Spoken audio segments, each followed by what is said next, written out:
Okay, good morning, esteemed colleagues. My name is Mr. Zebarth, and I am going to be talking to you about AI. AI, I'm going to give you a dire warning about the potential consequences, also while extolling its virtues as a potential educational tool. Both are possible. To begin, I want to show you, this was created by a student in a 3D app called Blender, and this is the culmination of a 2-week unit teaching kids how to do 3D design. They make a cone, they stretch out the cone, they make a sphere, they copy the sphere, they color it all, and then they put it in space for whatever reason. Again, this takes about 2 or 3 weeks to teach kids the skills necessary to do this. And now students have access to this tool called DALL-E. I'm going to log in. Oh no, I was already logged in.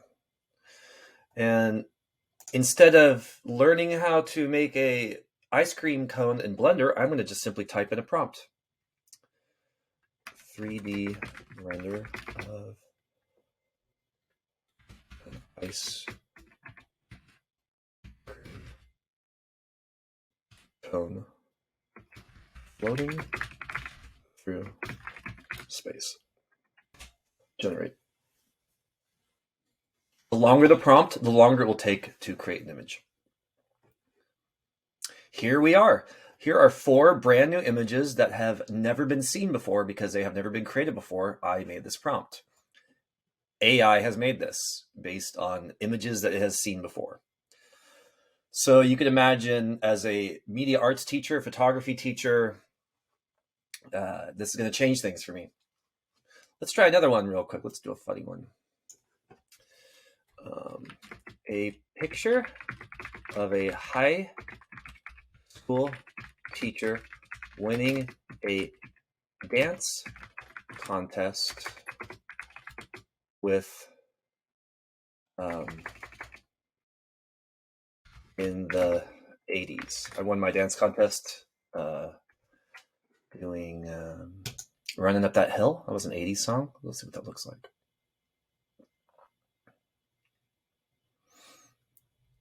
Wow, look at that. Look at that. Look at that. Fun.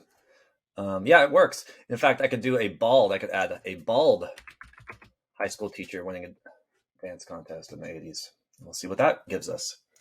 So you can see this technology is very, very quick, and it is going to put certain artists out of business, especially people doing things for like editorial illustration. Illustrators are scared right now because of this technology. Mr. Z, I'm an English teacher. This doesn't impact me. Okay, the same company, OpenAI, also has this thing called ChatGPT. And this is also an amazing thing. Now, are we going to ban this, or are we going to teach students how to utilize it? That is my question of the day. I'm going to type in a prompt here. Write an acrostic poem about living, I'm going to say growing up in Newport Beach using the word Balboa. The speed at which it is churning this out is absolutely frightening to me. So there is a little mistake. There is too much here, right? But they did it. Pulled off. Breezy summer days spent at the beach, a childhood filled with endless fun. Yeah, scary. So it's not perfect, but it's easily editable and turn-inable. The reason I talk about banning some of these tools, and I actually don't think that they should be banned, is because students are going to have access to them anyways. If it's not ChatGPT, it's going to be Writesonic or any other one of these new AI tools. Writesonic is kind of scary too if you're an English teacher. Here's a paragraph writer. Paragraph writer. It's hard to say. And so let's do something a little more serious. I'm going to type in mental health. Okay. All right, so my topic will be how to improve mental health in students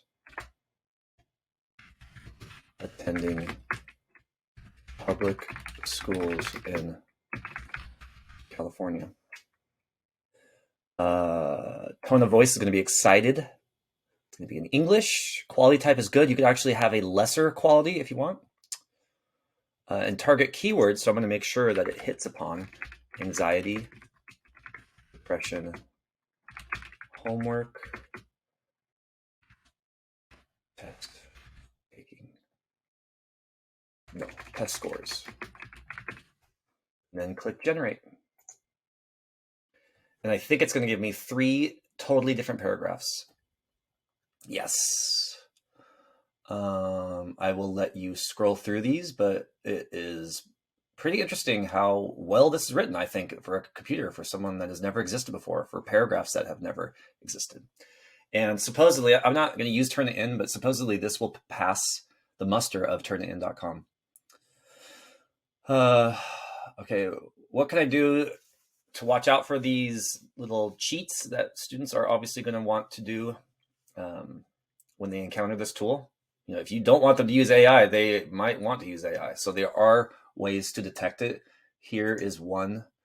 Here is a second. I'll let you look at these. I could give you guys these links later if you want. But let's copy and paste that paragraph and see if it works. Here, I'm going to copy and paste this little 3 paragraph. Control C, go into my ChatGPT detector and see if it detects it.